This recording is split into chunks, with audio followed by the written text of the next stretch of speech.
Oh my God, it smells amazing.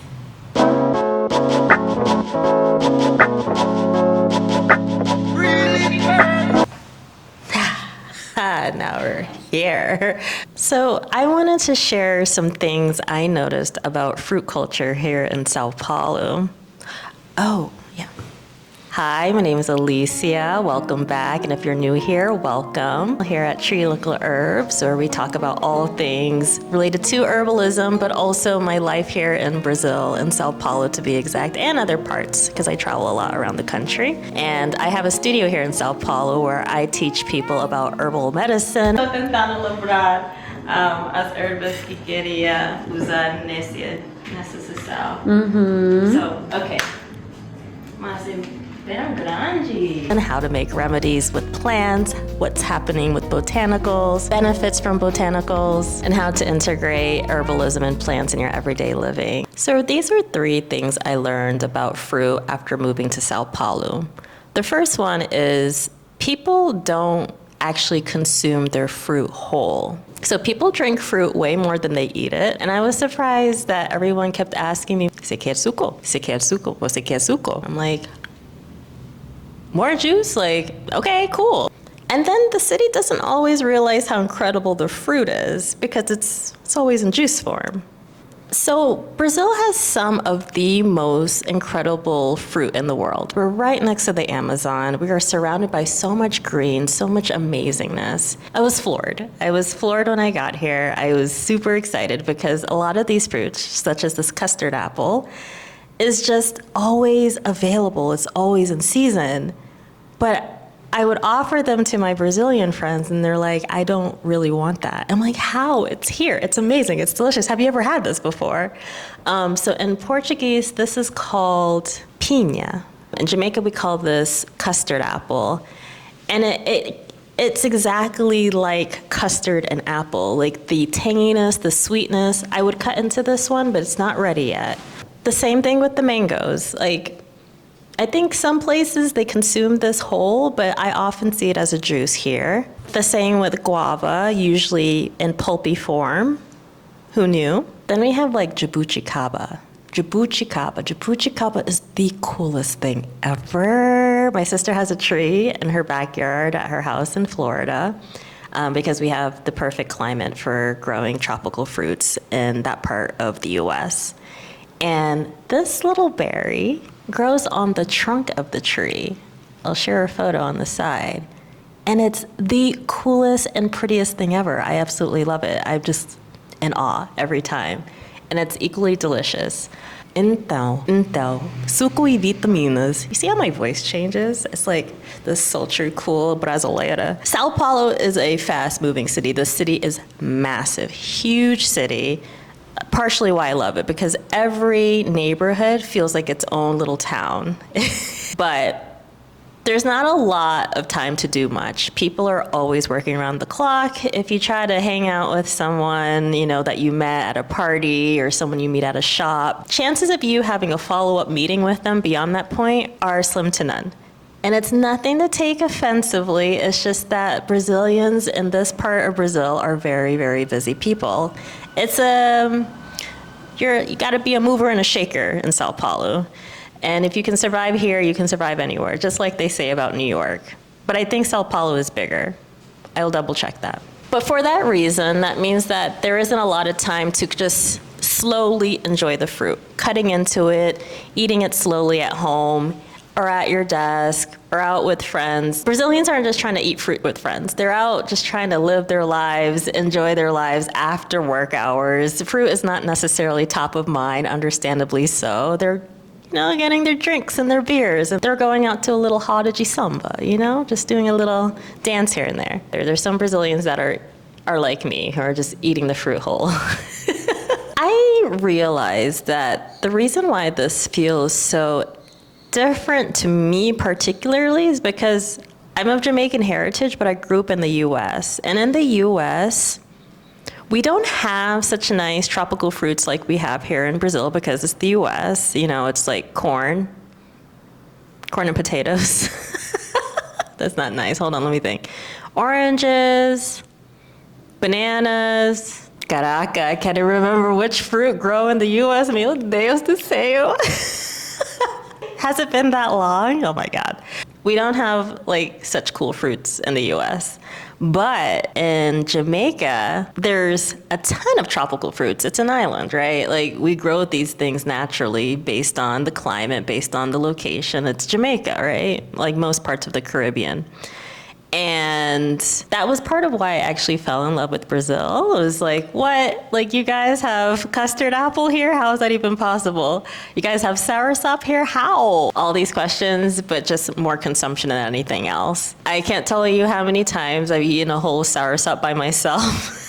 Because I don't have any Brazilians to share it with. They're not as intrigued or excited. It's just not really part of the lifestyle, at least here in São Paulo. Whereas in Jamaica, we eat all these tropical fruits whole. So I have a split personality.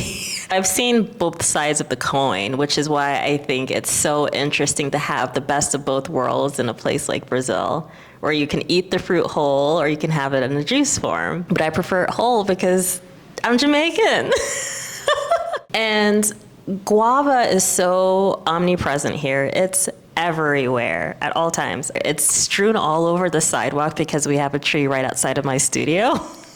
But it just feels like we're wasting food. It's so plentiful. It's so abundant here. But this is just it. This is like the beauty of the abundance here. I'm like, what? I don't understand. Why are we not eating this? I also have a avocado tree right above my studio space. So I'm waiting for it to fully bear so I don't have to buy avocado anymore, my God.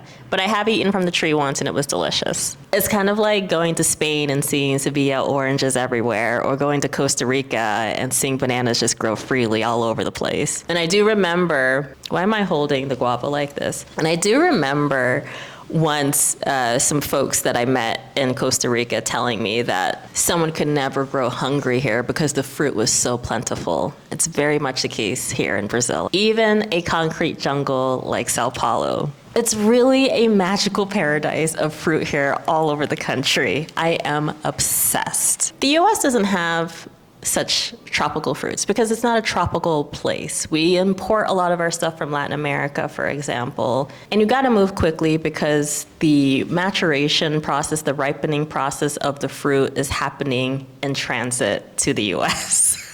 Dragon fruit, passion fruit, these things would go bad so fast. So the same applies here in Brazil, is that the stuff here grows on the land in the country, but Brazil is freaking massive. And so you have to consider the transportation period for those fruits coming into the mainland or to the areas like Sao Paulo from places from the north. And that's another reason why it's actually really smart to juice your stuff really quickly, because you already don't have enough hours in the day to eat and consume these things in a timely manner. So I get it. For example, there's a really awesome diner here, famous diner in República, Bar e Lanches. It's the coolest spot, and it's 24 hours. If you look them up on Google, they have like 30,000 reviews because they've been around forever. They are ancient. But people will literally go out for the night with their friends and have a midnight meal, probably a dinner or a late dinner or a morning dinner, depending on how you want to look at it.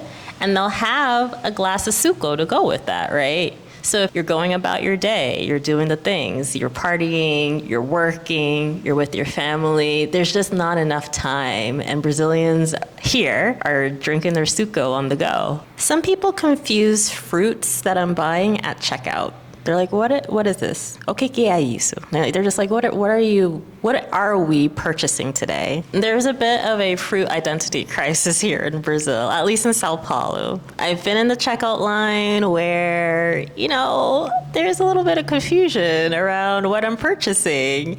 And it's literally, again, super fast paced. People aren't able to really connect with the fruit here.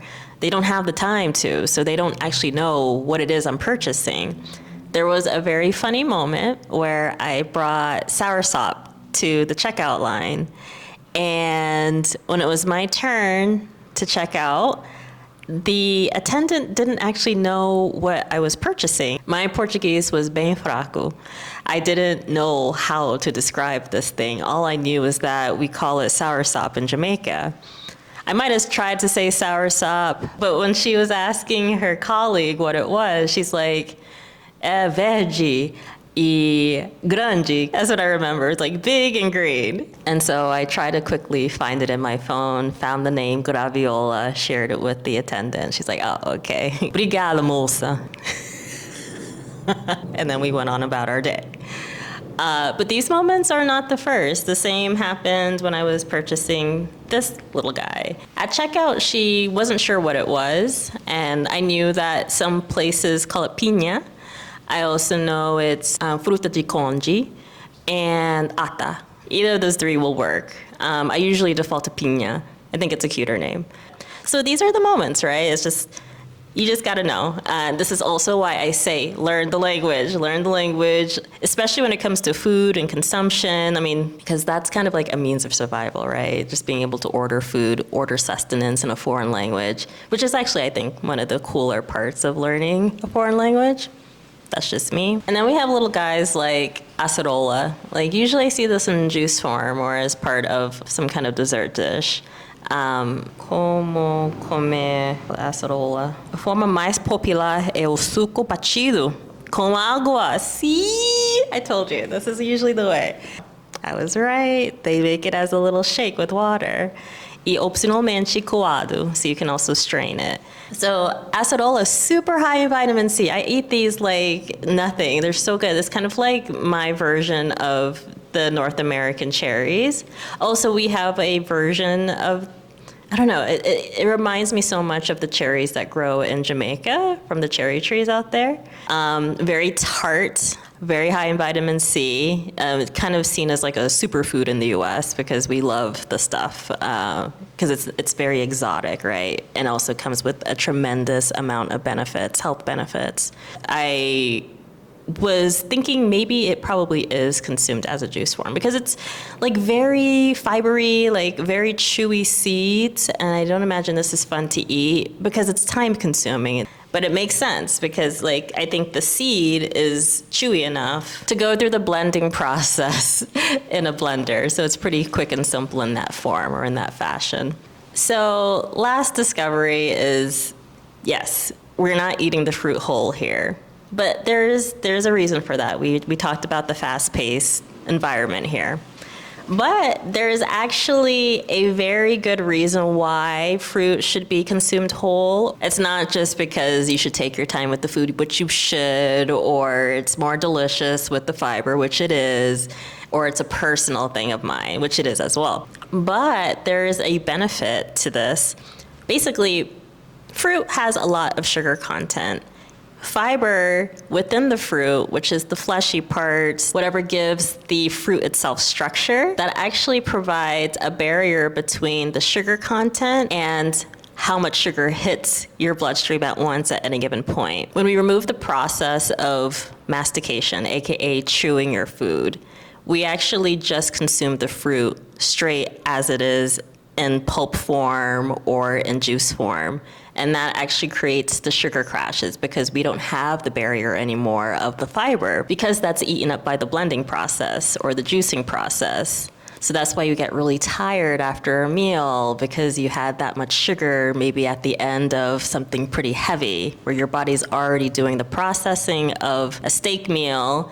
But on top of that, you're getting a hit of sugar, which is adding to the slump that you feel afterwards. And it's even worse if you're actually consuming without anything else in your stomach, if you're just drinking the fruit juice straight on an empty stomach. So maybe this is a São Paulo thing. I have a hunch that maybe it is, given all the reasons I think people drink a lot of juice in this part of the country. But if you're Brazilian, can you tell me if this is an accurate assumption or not? I would love to know. I'm also happy to be in the wrong, but I also love hypothesizing. Both things can be true. And that's it, folks. Thank you so much for joining me on my adventures here. I try to drop a video once a week. That is the goal.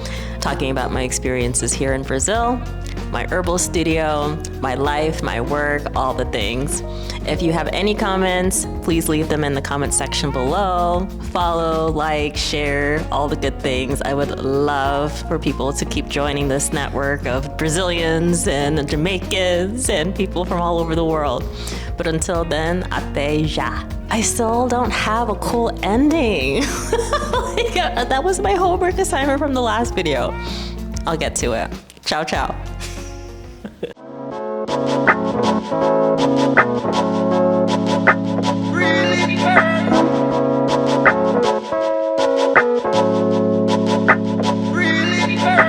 I had to do pigtails because my hair is drying and my hair is getting longer. And so now I have to do things like this to help it dry faster because it takes close to 5 hours now. I think we're at 5 hours of dry time. My God.